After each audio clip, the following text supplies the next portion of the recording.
कामती जिल्हा परिषद गटात निवडणुकीचे वातावरण चांगलेच तापले असून राष्ट्रवादी काँग्रेसच्या अधिकृत उमेदवार अश्विनी नरसिंह पाटील आणि सावळेश्वर पंचायत समिती गणाच्या उमेदवार मयुरी समाधान शेंडगे यांनी गावोगावी झंझावाती संवाद दौरा करत प्रचाराला वेग घेतला आहे।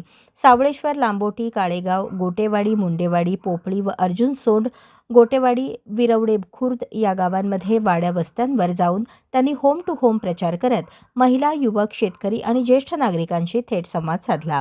या दौऱ्यात गेल्या पावसाळ्यात सीना नदीला आलेल्या महापुराच्या काळात पाटील परिवाराने ग्रामस्थ व जनावरांसाठी केलेल्या मदतीची आठवण ग्रामस्थांनी व्यक्त केली। संकटाच्या काळात लोकांच्या पाठीशी उभे राहिलो असून आता हाच विश्वास मतदानातून व्यक्त होईल असा विश्वास उमेदवारांनी व्यक्त केला। प्रचारादरम्यान गावांच्या सर्वांगीण विकासासाठी आवश्यक मूलभूत सुविधा, रखडलेली कामे आणि स्थानिक अडचणी यावर सकारात्मक चर्चा करण्यात आली। प्रत्येक गावात जाऊन मतदारांच्या अडीअडचणी जाणून घेऊन त्या सोडवण्यासाठी प्रामाणिक प्रयत्न करू असे आश्वासन उमेदवारांनी दिले।